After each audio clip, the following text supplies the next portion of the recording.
Hello बच्चों, चलिए प्रश्न को पढ़ते हैं।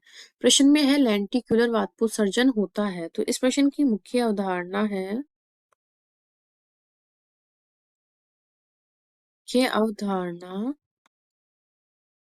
वाष्पोत्सर्जन।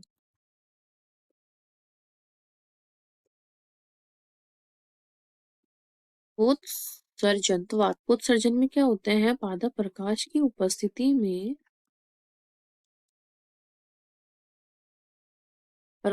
उपस्थिति में पत्तियों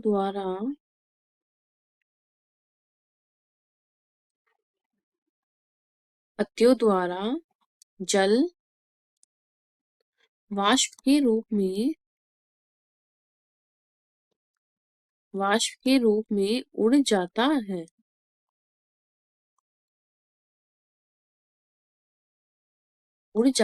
वाष्पोत्सर्जन कहलाता है। तो यहाँ पर पत्तियों द्वारा पादप से जल जब उड़ता है तो जड़ द्वारा जल को अवशोषित कर लिया जाता है। जो कमी हुई जल की उसको पूरा कर लिया जाता है। इस प्रकार वाष्पोत्सर्जन क्या होते हैं? ये 3 प्रकार के होते हैं: उपचर्मी वाष्पोत्सर्जन, वातरंध्र और रंध्री। तो सबसे ज्यादा जो वाष्पोत्सर्जन होता है वो रंध्र के द्वारा होता है। रंध्र से 90% वाष्पोत्सर्जन होता है या जल का ह्रास होता है। अब है लेंटिक्युलर। हमारे प्रश्न में लेंटिक्युलर वाष्पोत्सर्जन बोला गया है। तो ये 1% से भी कम होता है। 1% या इससे कम, 1% से कम होता है। और ये किस किस में पाया जाता है?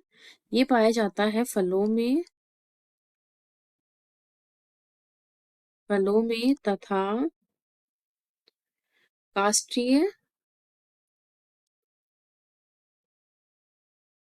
काष्ठीय तनों में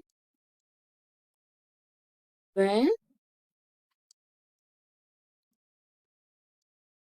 पत्तियों में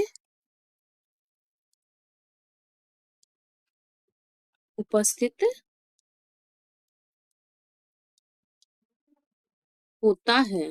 तो इस प्रकार के रंध्र क्या होते हैं? ये फलों में, काष्ठीय तनों में तथा पत्तियों में उपस्थित होता है। और जो ये छोटे छोटे रंध्र होते हैं इसमें इनके द्वारा इसे क्या बोलते हैं? वातरंध्र भी बोलते हैं हिंदी में। और रंध्रों द्वारा जल वाष्प बनकर क्या होता है? बाहर उड़ जाता है हवा में। तो इस प्रकार लेंटिक्युलर जो वाष्पोत्सर्जन होता है वो हमारे फलों में, काष्ठीय तनों में तथा पत्तियों तीनों में होते हैं। इस प्रकार हमारा विकल्प डी सही हो जाएगा।